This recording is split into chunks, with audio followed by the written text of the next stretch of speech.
साईराम। परमाराध्य परम प्रेममय परम करुणामय प्राणसखा भगवान को चरण कमल रे कोटि कोटि प्रणति। आसंतु आजी आमे द्वितीय सप्ताहर आध्यात्मिक अभ्यासर आत्म समीक्षा करिबा। आमे कौन शिखिछे, कौन भूल करिछे एवं कौन ठीक करिबा बाकी रही जाइछि। प्रथम 2 सप्ताहर प्रमुख आध्यात्मिक विषय गुड़िकु आमे प्रतिबिंबित करुछु, जेउथिरे प्रार्थना, ध्यान, भक्ति, पवित्रता, विश्वासर शक्ति, आसक्तिर शक्ति, आत्मसंयम और अन्यान्य गुणावलीर विवेचना करा जाइथिला। एही विषय गुड़िक दैनंदिन जीवन रे आमको किपरि शांति और आनंद प्रदान करिबा लक्ष्य नै आमको प्रेरित करिसेंती।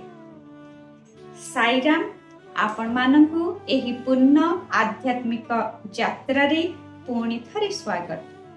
आमे प्रथम 2 सप्ताहर शिक्षा गुड़िकु एका सांगरे एठारे समीक्षा करिबा।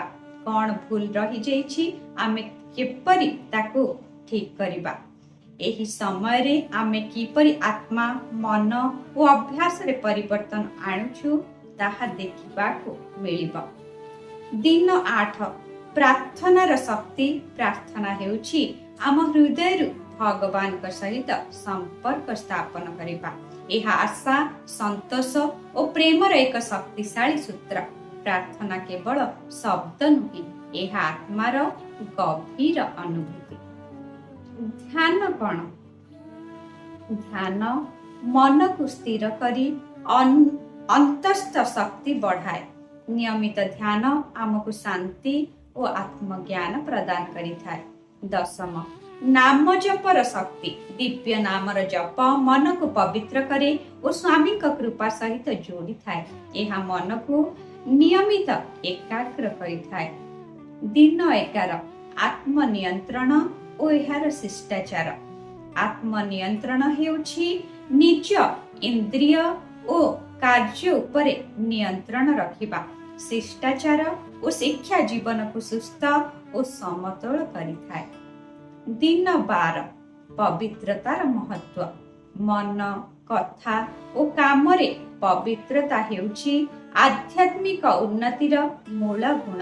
स्वामी कहन्ति पवित्रता हेउछि आत्मार मुकुट। दिन 13 विश्वासर शक्ति। भक्ति और भगवान को उपरे अतुट विश्वासर आधार आमको जीवनर समस्या भितरे शक्ति और शांति प्रदान करे। दिन 14 आसक्तिर शक्ति।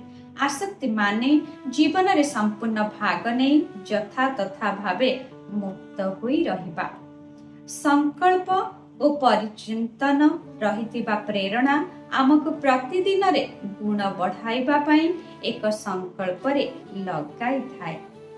भिडियोटी को लाइक करंतु, सब्सक्राइब करंतु एवं निजर प्रिय शिक्षा कमेंट रे आम मानकु लेखंतु।